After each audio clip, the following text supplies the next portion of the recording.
C'est à vous. Bonjour à tous. Déjà, merci d'être venus ce matin.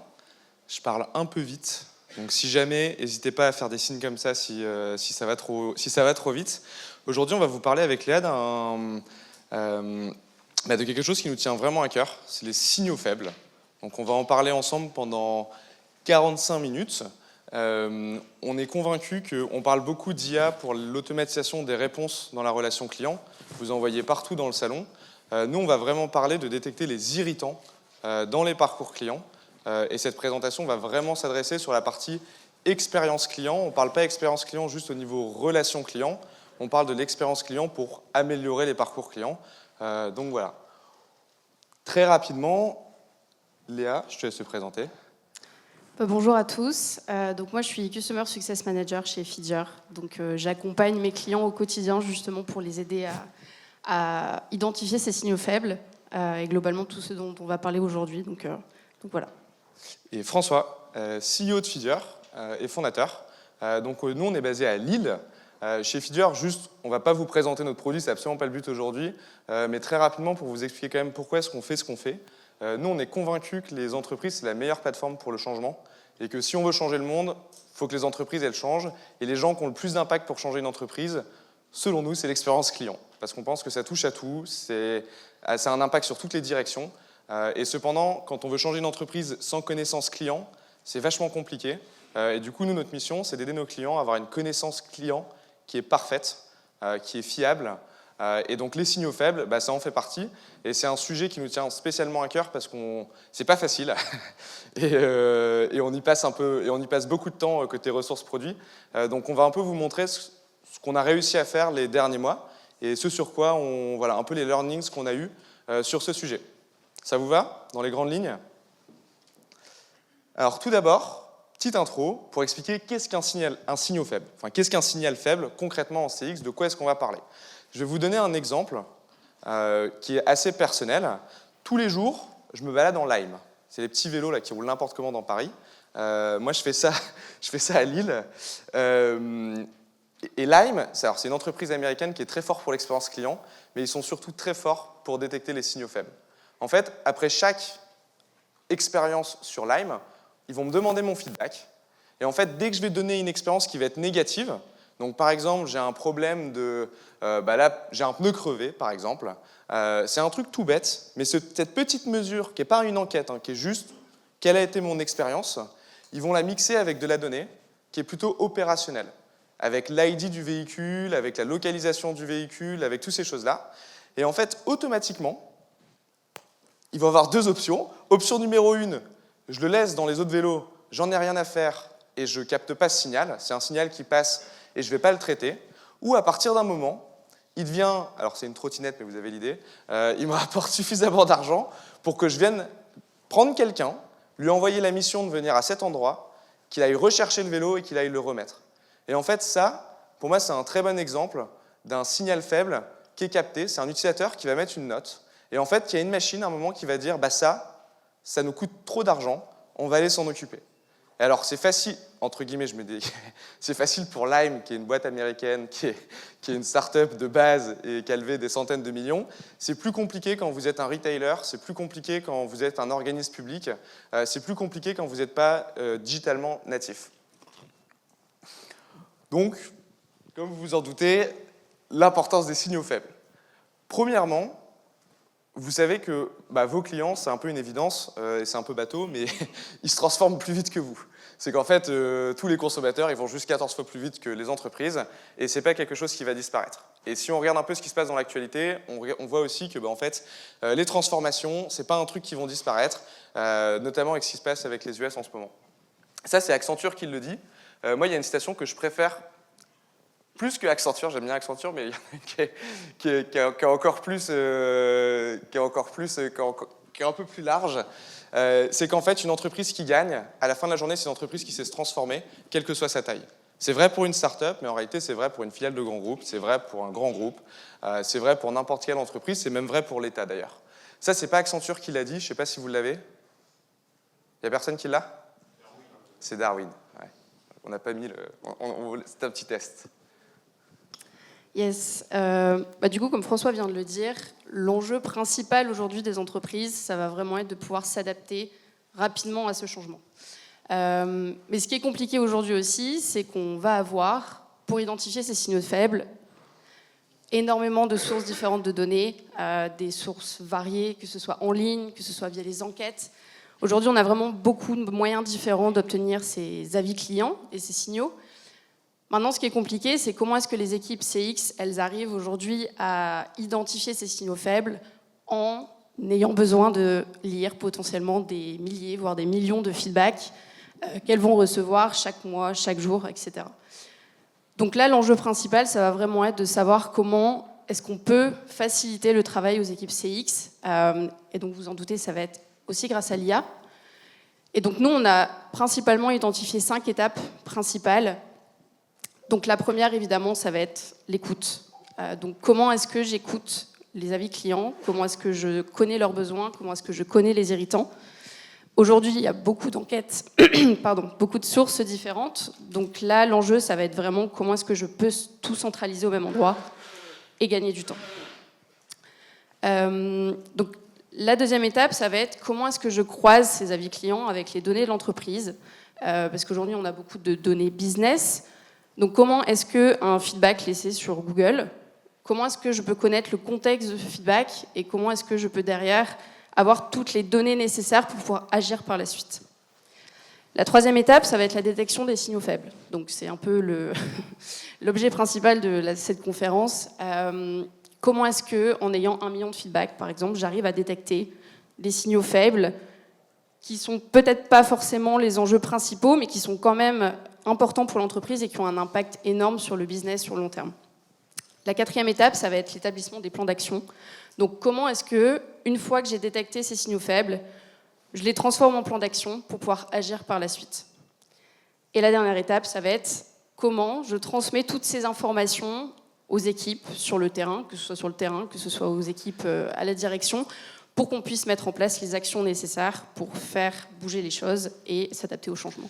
Et en fait, ce qui est hyper intéressant, c'est que dans la plupart de ces étapes, c'était impossible il y a quelques années. Et en fait, ce qui change vraiment tout, c'est l'arrivée des LLM, parce que vous allez voir que les 3 dernières parties, en fait, avec ce qu'on avait avant au niveau technologique, c'était quasiment impossible de le faire à l'échelle. Et là, on va vous montrer concrètement comment est-ce qu'on peut le faire, étape par étape. Bon, du coup, vous l'avez compris, c'est en 5 étapes. On va dire 5 ingrédients pour ce matin. Vous allez les retrouver au fur et à mesure. Ça va être plus intéressant après quand on va dans le... Là, pour l'instant, c'est juste pour remettre un peu de contexte. Et en fait, vous allez voir que les premières parties, c'est un peu du bon sens, c'est savoir écouter. Ensuite, on va parler un peu de comment est-ce qu'on fait le lien avec les data business. Et ensuite, justement, l'IA, on parle de l'IA. Concrètement, comment est-ce qu'on s'en sert? Alors, les feedbacks clients, c'est un peu la base. Parce que déjà, si on n'écoute pas, c'est dur de détecter ce qui se passe. Si on part du principe qu'on sait tout, qu'on est les meilleurs, dans ce cas-là, en fait, ça ne marche juste pas parce qu'on ne peut pas écouter. En 2025, malheureusement pour vous, vos clients ils vont quand même s'exprimer, même si vous ne les écoutez pas. Vous avez un truc qui s'appelle les réseaux sociaux, les avis Google, ils vont s'exprimer. Et en fait, ce qui est intéressant, c'est qu'il y a de plus en plus, quand vous regardez les pages Google, par exemple des monuments. Moi, c'est un truc que je trouve passionnant quand vous vous baladez dans une ville. Quand vous choisissez maintenant qu'est-ce que vous allez visiter, en fait, les avis Google, ça aide énormément. Et vous regardez, par exemple, je crois que c'est la Tour Eiffel, l'ordre de grandeur, je crois que c'est 400 000 avis Google. Bon, c'est la Tour Eiffel, mais il y a quand même des business qui ne sont pas trop loin si on reprend tous leurs points de vente. Et en fait, dans tous les cas, vos clients ils vont s'exprimer et ce n'est pas prêt de s'arrêter. Donc les signaux, ils existent. Maintenant, ce qui est intéressant aussi, c'est que dans l'entreprise, quand on regarde concrètement le feedback client, et nous, c'est un peu un challenge aussi dans notre métier, c'est en fait, on peut parler à tout le monde dans l'entreprise. En fait, on a l'expérience client où c'est leur job de centraliser ça, mais parfois, on va parler aux produits, on va parler à la qualité, qui ont aussi leur notion de feedback, on va parler à la relation client, qui ont leur CSAT, on va parler aux produits, qui ont leur feedback sur leur application, qui ont les avis sur leur store. Donc en fait, du feedback, il y en a partout, et c'est quand même très rapidement le chantier. Et ça rend ça assez complexe à traiter dès le début. Et ensuite, là encore, des sources, il y en a de plus en plus. C'est qu'on a parlé aujourd'hui là, juste des avis Google, je vous ai montré Lime, mais vous allez voir qu'il n'y a pas que ça.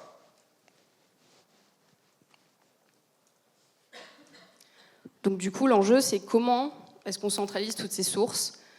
Donc la première source évidente et à laquelle on va penser la plupart du temps, ça va être les enquêtes. Donc les enquêtes, elles peuvent être envoyées à différents moments du parcours client. L'idée, c'est de pouvoir les diversifier justement pour pouvoir identifier les irritants, que ce soit au moment de la vente, que ce soit plusieurs mois après, pour avoir la satisfaction sur le produit. Là, ça va vraiment dépendre de ce qu'on veut identifier, mais l'idée, c'est de multiplier les enquêtes pour vraiment avoir l'entièreté de ce parcours client. Donc la deuxième chose, ça va être les réputations. Donc on a beaucoup parlé des avis en ligne. Effectivement, on va avoir Google, mais il y a plein d'autres sources possibles. Aujourd'hui, on a du Trustpilot, on a du avis vérifié. Si on parle des équipes RH, on va aussi avoir, on n'y pense pas forcément, mais du LinkedIn, du Indeed, du Glassdoor. Et donc l'idée, c'est de venir compléter tout ça. Et là, donc la troisième source, ça va être les réclamations. Donc les réclamations aujourd'hui, c'est peut-être et parfois la première source évidente de réclamation justement, puisque c'est là où les clients vont directement vous contacter pour se plaindre d'un problème. Donc on n'y pense pas, mais ça fait partie des avis clients, puisqu'on peut venir se plaindre pour un souci technique, mais potentiellement donner d'autres signaux en même temps, et c'est important de les détecter. Et donc enfin, la quatrième source, c'est les réseaux sociaux. Les réseaux sociaux, jusqu'à aujourd'hui, jusqu'à récemment, étaient souvent gérés par les équipes marketing ou communication. Mais dans l'idée, ça peut énormément servir aux équipes CX également, puisqu'on peut avoir notamment beaucoup d'avis sur la marque, sur tout ce qui est e-réputation, en complément avec les avis Google. On a vraiment des avis diversifiés et on peut s'en servir aujourd'hui pour détecter des signaux faibles. Et ce qui est important là-dedans, c'est qu'en fait, à la base, pour les équipes expérience client, c'était surtout les enquêtes. Et en fait, ce qu'on se rend compte aussi, c'est qu'en fait, plus on avance aujourd'hui, plus des feedbacks, en fait, il y en a partout. Et ce qu'on considérait comme feedback étant une réponse à une enquête avec de la donnée structurée, si maintenant on sait lire la donnée qui est non structurée, donc le texte, en fait, on se rend compte que du coup, il y a beaucoup plus de possibilités. Et on parlait hier de tout ce qui était sur sollicitation, pour ceux qui étaient à la dernière conférence. En fait, ça fait aussi partie de ça, c'est qu'en fait, vous n'avez pas besoin d'envoyer 14 enquêtes si en fait, vos clients ils s'expriment déjà sur Google sur la partie retail et que vous avez déjà énormément de choses qui sont actionnables. Et le plus challengeant, c'est les réseaux sociaux, parce que du coup, là, c'est pas simple de réussir à rentrer dedans. Il y a beaucoup de bruit, on va en parler après. Tout n'est pas exploitable. Et du coup, si on veut vraiment chercher des idées d'amélioration, c'est pas si évident. Et pareil pour les réclamations, au final, ce qui compte, c'est souvent en général le premier ticket. Parce qu'en fait, une fois qu'on a toute la suite de la discussion, parfois, ça ne va pas forcément être le plus intéressant pour essayer de détecter qu'est-ce qu'on doit améliorer. Le but, à la base, une fois qu'on a fait ça, c'est sur le nombre de signaux faibles, c'est qu'on doit réussir en fait, à multiplier par un facteur au moins de x10 vis-à-vis de juste avoir un type d'enquête. En fait, si vous arrivez à avoir beaucoup plus de sources, votre volume va être beaucoup plus important et ça va être beaucoup de la donnée non structurée. Et du coup, vous allez pouvoir détecter beaucoup plus rapidement ce qui ne fonctionne pas. La deuxième étape, c'est les données business. Alors, je ne sais pas si vous arrivez à voir un peu de quoi on va parler, mais je pense que ça paraît assez évident. Il y a deux challenges avec les données business quand on veut faire le lien. Le premier, c'est l'implémentation d'un CRM. C'est que ça coûte cher, je pense que vous le savez tous. Ce n'est pas des petits projets. Et du coup, c'est un investissement en général qui est déjà fait. Nous, on a pris une valeur moyenne sur des ETI, mais bien sûr, si vous vous appelez La Poste ou la SNCF, ça coûte pas 500 000 € d'implémenter un CRM. Ça coûte beaucoup plus cher. Et du coup, c'est de capitaliser sur ce qui a déjà été fait. C'est qu'en fait, la différence entre il y a 5 ans, il y a 10 ans et maintenant, c'est qu'en fait, côté maturité data, la plupart des entreprises aujourd'hui sont quand même incroyables. Vous avez des data lakes, vous avez des CRM, ou sinon, c'est des projets qui sont en cours. Et ça, le but, c'est vraiment de réussir à capitaliser dessus. Le deuxième point, c'est la RGPD, qui va en fait un peu en couple avec ça. C'est trop bien, on a plein de données, mais c'est pas la jungle non plus. Et en fait, quand on va parler de signaux faibles, on a quand même un challenge de dire, OK, comment est-ce qu'on arrive à traiter la donnée de manière anonyme, de détecter du détail, mais en même temps de ne pas rentrer dans rechercher par genre, rechercher par personne, de pouvoir identifier la personne de la manière la plus précise possible. Il faut faire attention. Et nous, on est très challengés sur nos clients sur ça, et à raison, en fait, de pouvoir faire en sorte qu'on doit assurer que tout, absolument tout, est compliant avec la RGPD.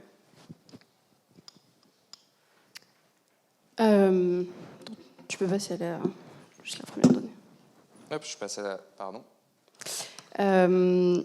Donc pour obtenir ces données clients, enfin ces données business, pardon, on va avoir 3 types de référentiels. Les 3 sont tout aussi importants les uns que les autres. Le premier référentiel, ça va être le référentiel client. Donc là, l'idée, c'est juste de savoir qui donne son avis.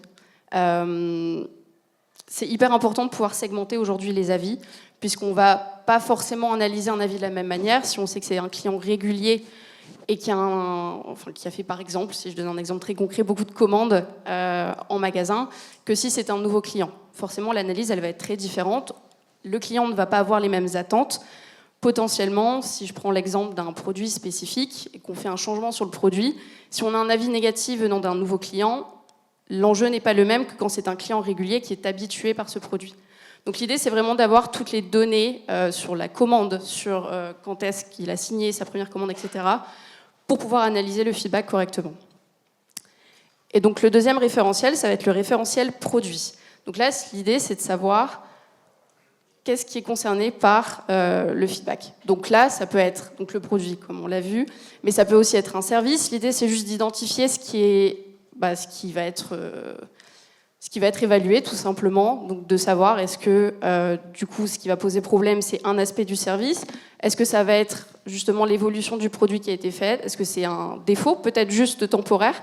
Et l'idée, c'est d'aller chercher tous ces contextes-là et de les ajouter au feedback pour que derrière, vous puissiez prendre la bonne décision sur votre business. En fait, le but, c'est d'ajouter des nuances à chaque indicateur et à chaque signal qu'on va détecter. Et la typologie produit, c'est très différent. On va bosser, par exemple, avec des boîtes qui sont dans le digital. Et dans ce cas-là, par exemple, la version, c'est une version d'application. Maintenant, si vous vendez des chaussures, forcément, vous n'avez pas de version de votre chaussure, forcément, c'est pas si évident que ça.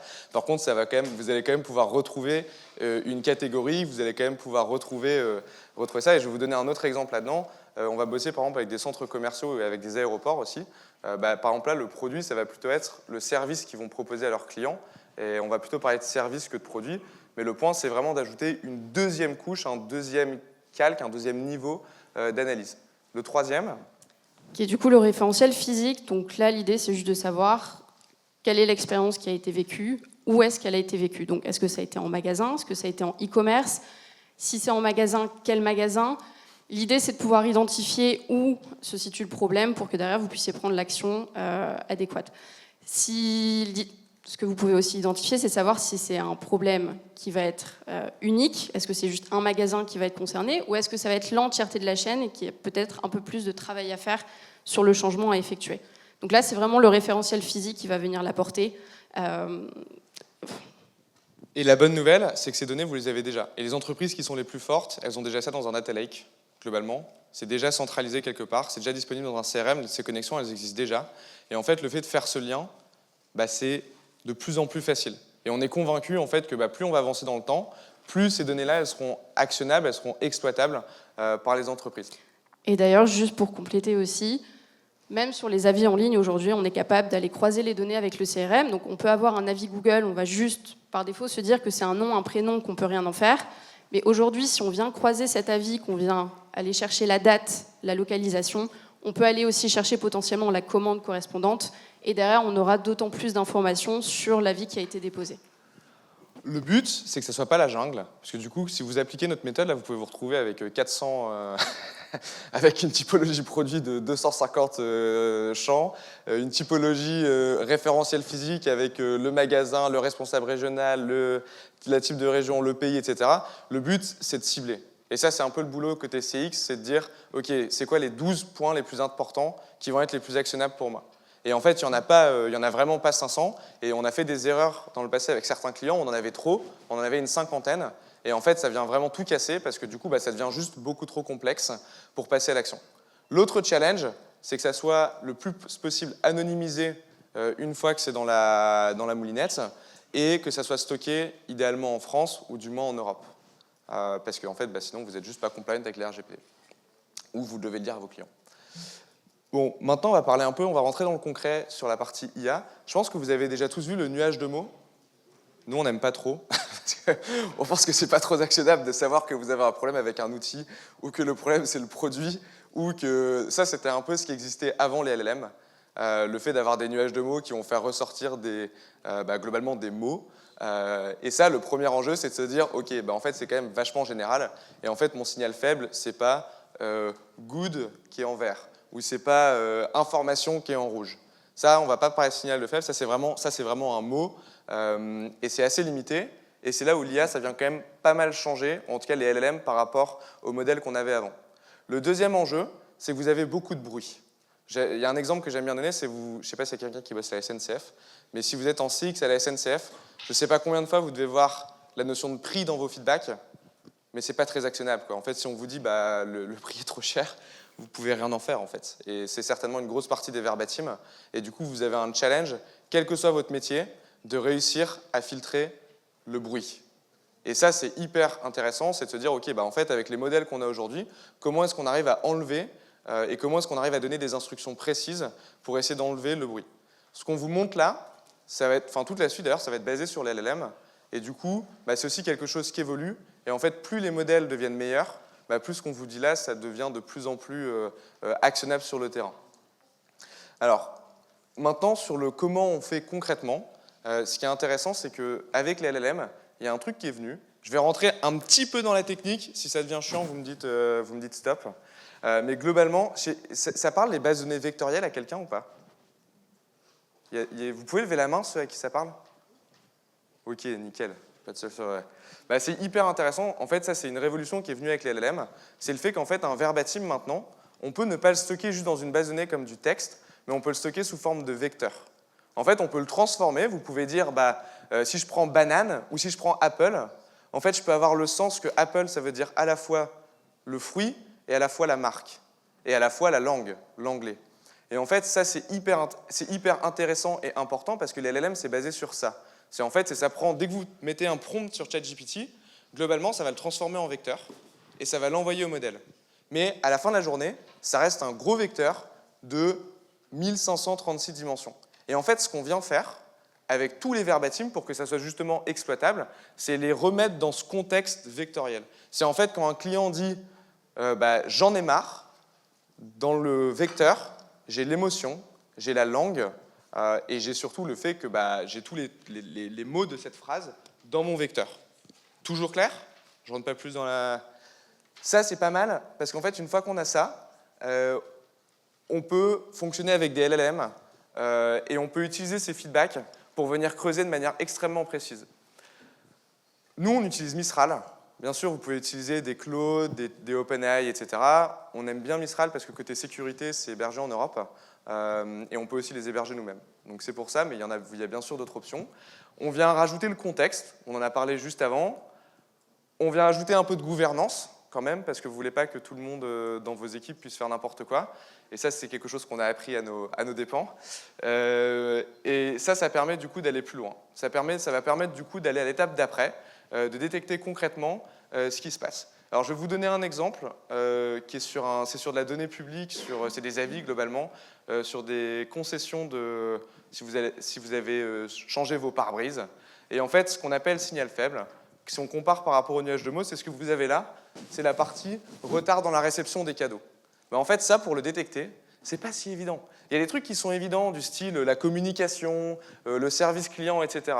Mais le fait que j'ai un irritant sur le retour, les retards de la réception des cadeaux, bah ça, concrètement, c'est pas si simple. Et en fait, sans LLM, quand vous avez 10 000 feedbacks, bah bonne chance pour détecter ça et pour ensuite aller voir le poids que ça va avoir et ce que ça va vous rapporter de le régler. Et en fait, le but du jeu, ça va être de réussir à détecter, pas ces mots, mais vraiment ces irritants, ces signaux, et de pouvoir les catégoriser. Une fois qu'on a ça, c'est pas si simple, parce que du coup, OK, on voit dans nos feedbacks, donc là, par exemple, c'est basé sur des avis Trustpilot, ceux-là. On a détecté ça, et bah, du coup, maintenant, j'ai plein de challenges. Premier challenge, c'est que je dois me dire, OK, bon, bah, très bien, j'ai détecté ça, mais concrètement, il se passe quoi si je le résous? C'est quoi l'impact? Okay, et ce n'est pas si simple pour chaque irritant d'aller chercher quel est son impact. Je vais revenir en arrière. Hop. Je dois vérifier si je peux le résoudre. Je vais vous donner un autre exemple. On bosse avec des stations de ski. Et dans ce qui est ressorti dans les signaux qu'on a détectés, c'est changer le niveau de neige, hein, par exemple. Comment? Le niveau de neige. Oui, le niveau de neige, par exemple, c'est pas que ça, mais c'est de refaire les montes, vous voyez, quand vous allez au ski, de changer la vitesse. Bah, vous pouvez pas, en fait. Enfin, c'est pas si simple de changer toute l'infrastructure de la station, vous le faites pas comme ça, quoi. Ou c'est comme si à la SNCF, on leur dit, bah, changez vos trains. C'est pas un signal qui est très actionnable. Et du coup, bah, la plupart, bah, c'est juste pas faisable. Et du coup, une fois qu'on l'a détecté, c'est pas fini. Il faut savoir dire, OK, bah, comment est-ce que je vérifie que c'est faisable? Et ensuite, quel est le ROI? Un exemple, avec nos stations de ski qu'on aime beaucoup, quelque chose qu'on a détecté chez eux, c'est par exemple changer les horaires des navettes. Bah, ça, pour le coup, c'est faisable. Ça coûte pas cher, quoi. Enfin, c'est pas si simple, mais c'est pas non plus, c'est plus simple que de changer toute l'infrastructure ou les canons à neige. Et alors, il y a défi 3 et défi 3, mais vous avez l'idée, c'est défi 4. Et ensuite, c'est une fois que vous voulez convaincre votre direction, une fois que vous voulez convaincre vos équipes, bah, vous avez besoin d'avoir des exemples concrets. Ça ne peut pas juste être une IA qui vous a dit « Oh, il faut changer les horaires de la navette ». Vous devez retrouver la source des feedbacks et vous devez pouvoir dire concrètement « Voici les clients qui ont dit ça et voici pourquoi est-ce qu'on doit venir le régler ». Tout ça, sans IA, c'est vachement manuel et c'est pas très drôle à faire. Étape d'après. Alors, ouais, je vais mettre play, je ne sais pas à quel point ça va fonctionner. Eh ben, ça ne fonctionne pas. Des aléas du direct. Ah, ça fonctionne. Et en fait, une fois qu'on a ça, bah, concrètement, c'est OK, une fois que j'ai cet irritant, c'est comment est-ce que j'arrive à générer un plan d'action avec l'IA. Et en fait, là, ce qui est intéressant, c'est que c'est pareil, c'est qu'aujourd'hui, en fait, en 2025, bah, on est capable de retrouver ces verbatims et d'avoir des modèles qui sont suffisamment puissants avec une base de données vectorielle pour venir retrouver concrètement, en fait, donc là, c'est le même irritant que la dernière fois, de venir retrouver concrètement quels sont les points d'action qu'on peut avoir. Et en fait, ça ne sera pas toujours actionnable. Et le but, c'est d'avoir une notion de rétroaction et de pouvoir dire, bah, en fait, ça, ce que tu m'as conseillé là, ce n'est pas actionnable. Et vous allez voir, il y a aussi l'impact financier, on va en parler juste après, de ces plans d'action. Et ça, c'est pareil, c'est un truc, vous essayez de faire ça il y a 3 ans, c'est juste pas possible, en fait, vous n'avez pas la technologie pour le faire. Et si vous voulez faire un plan d'action, que vous avez déjà fait un plan d'action dans votre métier, vous savez que c'est un peu manuel, et que si vous devez en faire un, c'est faisable, si vous devez en faire un par équipe toutes les semaines, c'est un peu moins rigolo. Yes. Donc, effectivement, l'idée, du coup, c'est de rassembler tout ce dont on a parlé jusqu'à maintenant dans ce plan d'action. Donc, on parlait aussi d'attributs tout à l'heure. Quand je parle d'attributs, c'est vraiment les données contextuelles sur les feedbacks. C'est aussi ça qui va vous aider à décider s'il faut mettre en place cette action ou pas, à quel endroit, à quel moment du parcours client. Et comme l'a dit Françoise, c'est aussi en fonction des différents éléments qu'on peut vous apporter. Donc, le ROI, l'impact, le nombre de personnes aussi, le nombre de feedbacks concernés, puisque si vous avez 1000 feedbacks qui vont parler d'un produit qui pose problème versus peut-être 10 feedbacks qui parlent de la file d'attente, bah peut-être qu'on va prioriser l'amélioration sur le produit.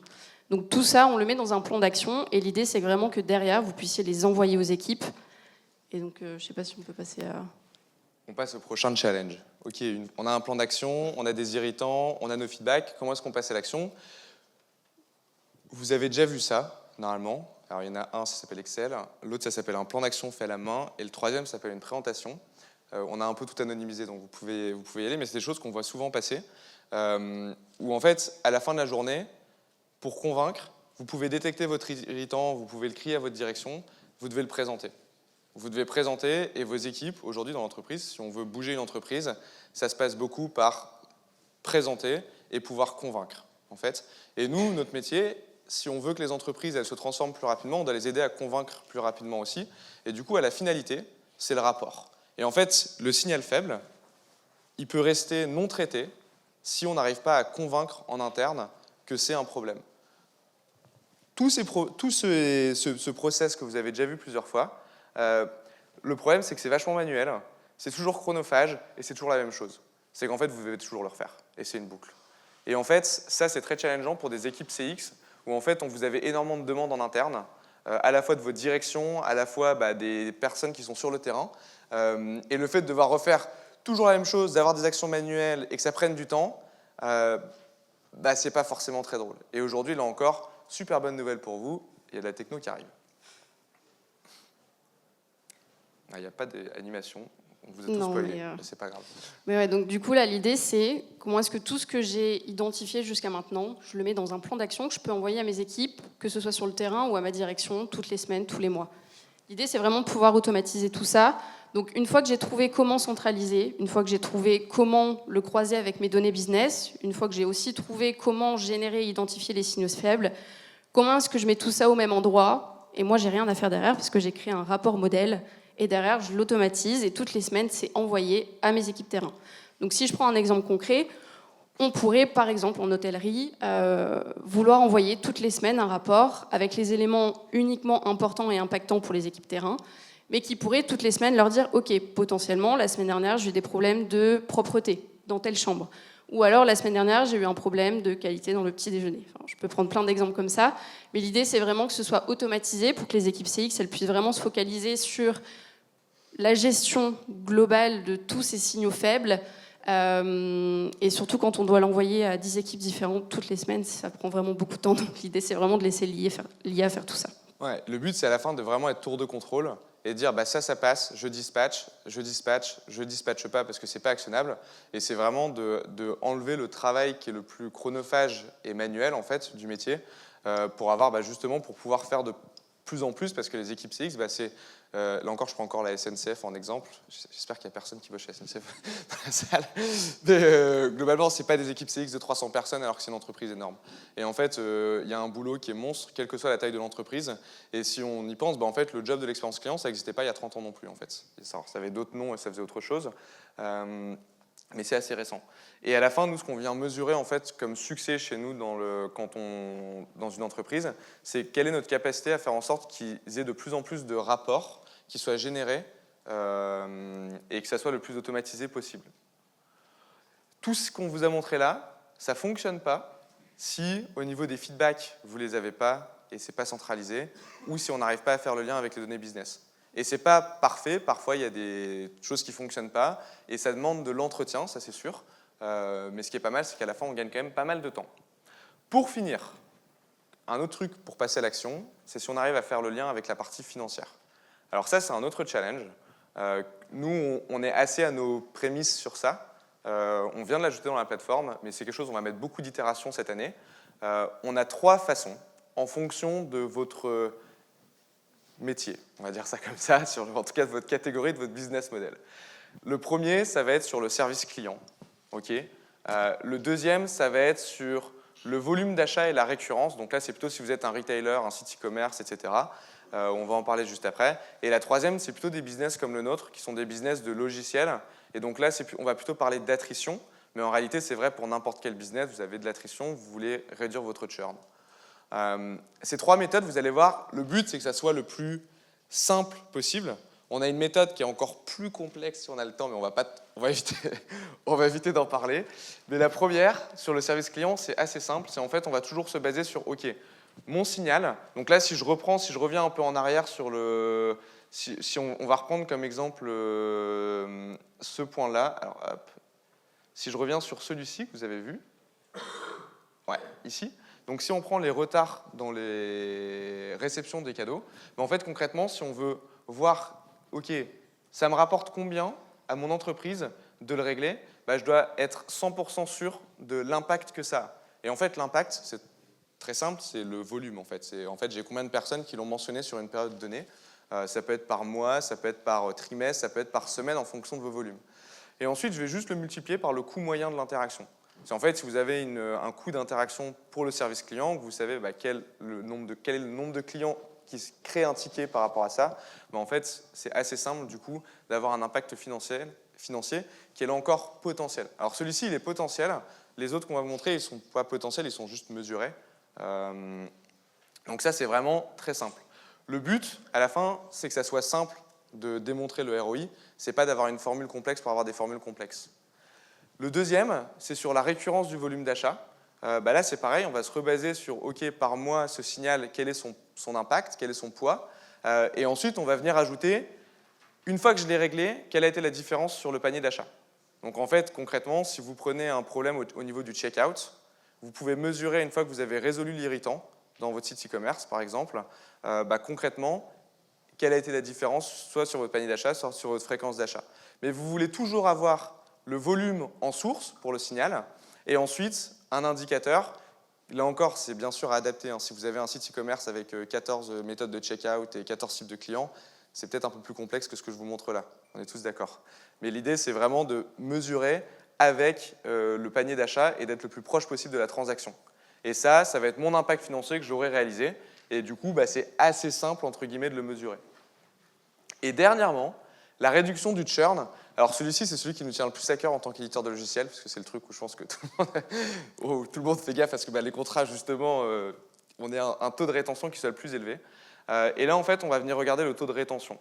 On va venir regarder la différence de taux de rétention par rapport au pourcentage entre le moment où j'ai résolu mon irritant et le moment où j'avais mon irritant de base, pour regarder la différence en pourcentage. Et je vais encore la multiplier avec le volume de clients, et je vais ajouter ma valeur vie client. Alors là encore, la valeur vie client, c'est un indicateur où c'est très simple à mesurer quand vous êtes éditeur de logiciels. Quand vous êtes retailer, c'est un peu plus complexe. On est bien d'accord. Ou si vous êtes dans le service, c'est pareil, et que vous êtes dans le B2C, c'est pas si simple de mesurer ces indicateurs-là. Si vous êtes une entreprise de plus petite taille, c'est quand même beaucoup plus facile de mesurer ça. Et ça va vous donner aussi l'impact financier que vous allez réussir à réaliser. Bien sûr, ça, c'est des choses où ça ne se met pas du jour au lendemain, mais le but, c'est vraiment, si on veut transformer l'entreprise, il faut que ça passe par la partie financière à la fin, si on veut que ça aille vite.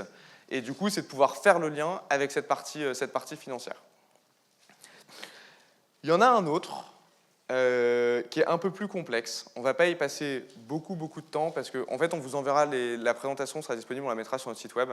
Mais ça, c'est hyper intéressant et je vous invite à... ça a été écrit par la personne qui a inventé le NPS aux US. Il a réécrit un bouquin en 2019 qui met le NPS comme Net Impact Score plus que Net Promoter Score sur l'impact de l'entreprise dans la société globalement. Et là-dedans, en fait, il explique aussi concrètement, nous on a essayé dans notre blog de le refaire de manière simple en français, mais en réalité c'est un peu plus complexe que ce que vous voyez là.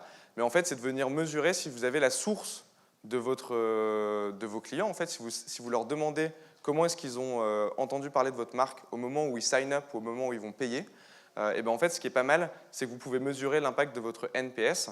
Et en fait quand vous résolvez vos signaux faibles, vous avez aussi votre NPS qui va monter. Et en fait ça c'est hyper intéressant, parce que du coup, vous pouvez mesurer ce qu'on appelle le taux de croissance gagné, qui est un taux de croissance qui n'est pas acheté par le marketing, mais qui est gagné par l'expérience client. Bon, ça, on pourrait encore en parler pendant 50 minutes, donc on ne va pas en parler maintenant, mais on a un article de blog sur notre site qui explique ça super bien. Conclusion. Fidier, très rapidement. Nous, on est éditeur de logiciels, basé à Lille, en France. On bosse avec 45 clients et grands comptes. On investit beaucoup dans notre tech. On a fait une levée de fonds fin 2023. On analyse beaucoup, ça dépend toujours de vos volumes, mais globalement 2-3 millions de feedbacks aujourd'hui par an pour nos clients, avec le process qu'on vous a montré. Et on va parler à plusieurs types d'équipes. On va parler à la fois du produit et de l'innovation, à la fois de l'expérience client et à la fois du marketing qui est plus stratégique avec de l'image de marque. Et la plupart de nos équipes sont en R&D pour notre produit. Donc voilà, dans les grandes lignes. Et merci pour votre attention. On vous mettra les sources et tout dans la presse. Merci.